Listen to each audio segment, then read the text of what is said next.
কিন্তু বুনিয়াদী বা প্রাথমিক স্কুল পর্যায়ে বাংলা ভাষা শিক্ষাটা আদৌ লাভ হলো? আর বেসরকারি ইংরেজ মিডিয়ামে পড়া নেক্সট জেনারেশন কাছে বাংলা ভাষার আগ্রহটা কি বাড়লো?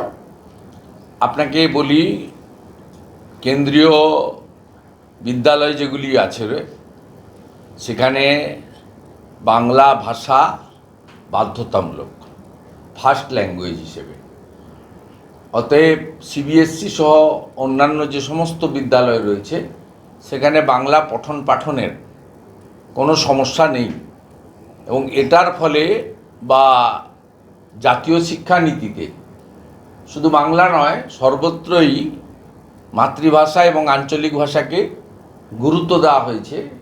সেই কারণে ইউপিএসসি থেকে রেলওয়ে রিক্রুটমেন্ট বোর্ড সব জায়গায় আঞ্চলিক বা মাতৃভাষাতে স্বীকৃত ভাষা যেগুলো অষ্টম তফসিলে আছে সেখানে প্রশ্ন আসছে, খাতা লেখাও যাচ্ছে, পরীক্ষাও দেওয়া যাচ্ছে। এটা ভারত সরকার করেছেন। আর পশ্চিমবঙ্গের সত্যিকারের যে বুনিয়াদী শিক্ষা এবং সরকারি শিক্ষা এর যে বেহাল দশা এটা সকলে জানে। পশ্চিমবঙ্গে সরকারি স্কুলে বাধ্য না হলে কেউ বাচ্চা পাঠাচ্ছে না। তার কারণ হচ্ছে ভুয়া শিক্ষক, শিক্ষার মানের তলানিতে ঠেকে যাওয়া, বিদ্যালয়গুলোকে সঠিক পরিকাঠামোর অভাব, আধুনিক শিক্ষার থেকে বঞ্চিত করা। সিপিএম যেমন কম্পিউটার শিখতে দেয়নি, মাতৃভাষায় মাতৃদুগ্ধ বলে 15 বছর বিদেশি ভাষাও শিখতে দেয়নি। মাতৃভাষার সাথে সাথে আন্তর্জাতিক ভাষা, রাষ্ট্রভাষা, বিজ্ঞান, গণিত সব বিষয়ই শিক্ষাই হচ্ছে পরিপূর্ণ শিক্ষার প্রকাশ। সেক্ষেত্রে বর্তমান সরকারের সময়কালে প্রাক্তন শিক্ষামন্ত্রী সহ পুরো শিক্ষা দপ্তর জেলে, স্কুল সার্ভিস কমিশনের চেয়ারম্যান জেলে, প্রাইমারি শিক্ষা সংসদের চেয়ারম্যান জেলে ছিলেন, অনেকদিন খেটে সম্প্রতি বেরিয়েছেন। বড় বড় আধিকারিকরা, এসপি সিনহা সহ তারা জেলে। 26,000 শিক্ষক শিক্ষাকর্মী, তারা সবাই যে ভুয়া আমরা বলছি না, 5-6 হাজার তো ভুয়া সবাই স্বীকার করেছে। তারা সাদা খাতা দিয়ে চাকরি পেয়েছে, ওএমআর টেম্পার করেছে, তো সবাই জানে। তাই এই যে শিক্ষা ব্যবস্থার উপর আস্থাটা উঠে গেছে। এবং অত্যন্ত পরিতাপের বিষয়, 2023-24 পশ্চিমবঙ্গে 8,200 সরকার অনুমোদিত বিদ্যালয় বন্ধ হয়েছে। এবং আমরা যারা গ্রামে ঘুরি বা পাবলিক রিপ্রেজেন্টেটিভ, আমাদের কাছে আগে দেখতাম, আমি তো অনেক দিনের পাবলিক রিপ্রেজেন্টেটিভ, আগে দেখতাম আমাদের গ্রামে প্রাইমারি স্কুল নেই, অনেক দূরে যেতে হয়। আমাদের অঞ্চলে একটা মাত্র হাই স্কুল। এখন কেউ বলে না, কারণ শিক্ষার যে বিষয়গুলো সেগুলো পশ্চিমবঙ্গে উঠে গেছে, সর্বত্র দুর্নীতিগ্রস্ত হয়েছে। বিদ্যালয়গুলিতে ডক্টর বিধানচন্দ্র রায় চালু করা নির্বাচিত পরিচালক মণ্ডলী তুলে দিয়ে অশিক্ষিত, 4 পাস করেনি এমন লোকজনকে আপনার স্কুলে প্রেসিডেন্ট করে দেওয়া হয়েছে। তারা ঘরে পড়ার পোশাক পরে সকালবেলা চলে আসে, স্কুলগুলোতে এসে পা তুলে বসে প্রধান শিক্ষককে ডিকটেট করেন। এবং সমগ্র শিক্ষা মিশনের মধ্য দিয়ে যতগুলো কেন্দ্রীয় সরকার অর্থ বরাদ্দ করেছে, পোশাক থেকে স্কুল ব্যাগ থেকে মানে সমস্ত রকমের, মানে সে ব্ল্যাকবোর্ড থেকে শুরু করে শিক্ষার বিভিন্ন জিনিস, ল্যাবরেটরি, আধুনিক ল্যাবরেটরি, উপযুক্ত লাইব্রেরি, কম্পিউটার বেসড লাইব্রেরি।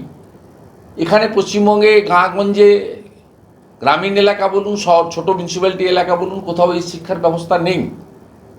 তাই পশ্চিমবঙ্গে বাংলা মাধ্যমই বলুন, যাই বলুন, এই শিক্ষা ব্যবস্থার উপর আস্থা লোকের উঠে যাচ্ছে। আমরা যদি আধুনিক বিদ্যালয়, মডেল বিদ্যালয় দিতে পারতাম অন্য রাজ্যগুলোর মতো, তাহলে এখানে কেউ অন্য জায়গায় যেত না। প্রতিযোগিতায় বেসরকারি শিক্ষা প্রতিষ্ঠানের সঙ্গে বা রামকৃষ্ণ মিশন সহ যে সমস্ত আমাদের প্রতিষ্ঠিত এনজিওর শিক্ষা ব্যবস্থা, সেখান থেকে লোক সরে যাচ্ছে। রামকৃষ্ণ মিশনের বিদ্যালয়গুলো তো আপনার ভর্তিটাও পরীক্ষার মাধ্যমে বাছাই করে তারা নিচ্ছে, তাদের উপর তো কেউ আঙুল তুলে না। তাদের শিক্ষকদের, শিক্ষাকর্মীদের গুণগত মান নিয়ে তো কেউ আপত্তি তোলে না। তারা তো রাজ্যের শিক্ষা ব্যবস্থার অঙ্গ হিসেবে কাজ করছেন। যদিও তাদের ইউনিভার্সিটি অটোনমাস পেয়েছে, এটা খুব ভালো জিনিস। তারা তো তাদের ওখানে তো কেন্দ্রীয় অনুমোদনের প্রশ্ন নেই। তাদের যে শিক্ষা ব্যবস্থা সেটা তো বুনিয়াদী শিক্ষা ব্যবস্থা, সেখানে তো একেবারে মানুষ পরিপূর্ণ হচ্ছে। সেখানে এত লোকের আগ্রহ কেন? রামকৃষ্ণ মঠ মিশন বা অন্যান্য যে সমস্ত প্রতিষ্ঠানের বিদ্যালয়গুলি রয়েছে, ভারত সেবাশ্রম সংঘেরও রয়েছে, সেখানে আগ্রহ লোকজনের বেশি। এনজিওগুলোতে সেখানে আধুনিক শিক্ষার সুযোগ পাচ্ছে, সেখানে লাইব্রেরির আধুনিকতা লোক ছোঁয়া পাচ্ছে, সেখানে উন্নত মানের ল্যাবরেটরির সুযোগ পাচ্ছে। এর দায় ব্যর্থতা এই রাজ্যের সরকারের। যা যা ঘটেছে গত 3-4 বছরে, বিশেষ করে শিক্ষাক্ষেত্রে, এবং পুরো পার্থ চ্যাটার্জির নেতৃত্বে, চোর পার্থর নেতৃত্বে জেলের ভিতরে, এ লজ্জার জায়গা। আপনি এই যে সমস্ত আরজিকরের ঘটনায় ধরা পড়ছে, এসব ডাক্তার মেডিকেল কলেজগুলোকে এরা কন্ট্রোল করো, থ্রেট কালচার সর্বত্র। আপনি ভাবতে পারেন, অনিল ভুঁইমালি বলে একজন রায়গঞ্জের ইউনিভার্সিটি ভাইস চ্যান্সেলর ছিল, সে পার্থকে ডক্টরেট পাইয়ে দিয়েছে। পুরো ভুয়ো, অন্য লোক খাতা লিখেছে, পার্থ গিয়ে সই করেছে। এখানে পাবেন কি করে পশ্চিমবঙ্গে? তাই এ একটা বড় প্রাপ্তি, ধ্রুপদীর স্বীকৃতি। সকালবেলা আপনার জগদ্দলে সিসিটিভি ফুটেজটা দেখুন।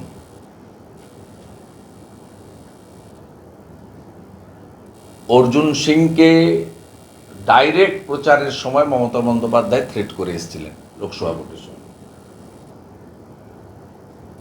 দেখুন এরা কারা, চিহ্নিত সমস্ত লোক, তৃণমূলের কাউন্সিলরের ভাই, তৃণমূলের নেতা সোমনাথ শ্যাম এবং পার্থ ভৌমিকের সমস্ত ডান হাত বাঁ হাত।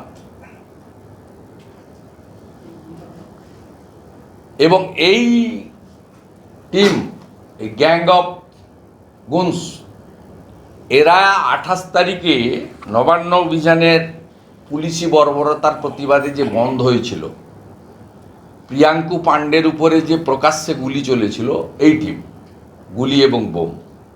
আপনারা শুনলে খুশি হবেন, এনআইএ ওই মামলাটা সম্প্রতি নিয়েছে। এনআইএ এই মামলাটা সম্প্রতি নিয়েছে, প্রিয়াঙ্কু পাণ্ডের কেসটা। অর্জুন সিং মহোদয়ের পক্ষ থেকে এফআইআর করা হয়েছে জগদ্দল থানায়, এবং একজনকে গ্রেপ্তার করা হয়েছে যে আসল অপরাধী নয়, শুধুমাত্র আইওয়াসের জন্য। আমার সঙ্গে অর্জুন সিংজির 3-4বার কথা হয়েছে এবং আমরা সর্বস্তরে জানিয়েছি। আমরা ব্যারাকপুর কমিশনারেট এবং জগদ্দল থানার বিরুদ্ধে, যেহেতু সিসিটিভি ফুটেজে পরিষ্কার দেখা গেছে পুলিশ তাদেরকে গ্রেপ্তার করার প্রতিবাদে যারা বোমা গুলি ছুঁড়ছিল, পাথর ছুঁড়ছিল, তাদেরকে কার্যত আদর করে সরাচ্ছিল। তাই পুলিশের বিরুদ্ধে অর্জুন সিং মহোদয় উচ্চ আদালতে যাবেন, এই সিদ্ধান্ত অর্জুন সিং মহোদয়ের সঙ্গে আমার কথায় হয়েছে।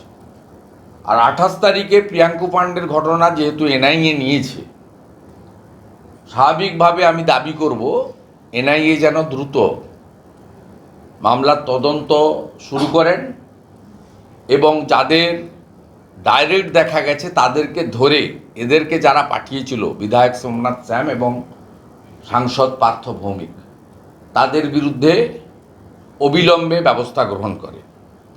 এবং আমি ব্যারাকপুর, ভাটপাড়া, জগদ্দল, নোয়াপাড়া সহ ওই এলাকায় যারা সন্ত্রস্ত হয়ে আছেন পুলিশের মদতে, তৃণমূলী গুন্ডাদের জন্য,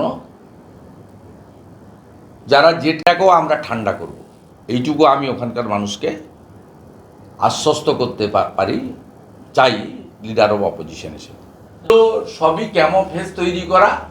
যারা পিসির উপর ক্ষুব্ধ তারা ভাইপোর কাছে যাবে, যারা ভাইপোর উপর ক্ষুব্ধ হবে তারা পিসির কাছে থাকবে, আর পিসি ভাইপো দুজন একসঙ্গে ভোটের সময় মাঠে নামবেন, চুরির লাইসেন্সটা রিনিউয়াল করবেন। সঙ্গে থাকবে মুসলিম ভোট ব্যাংক আর ভাতার রাজনীতি। সব খবর সবার আগে পেতে আমাদের চ্যানেলটি সাবস্ক্রাইব করুন এবং পাশে থাকা বেল আইকনটিতে ক্লিক করুন, লাইক ও শেয়ার করুন।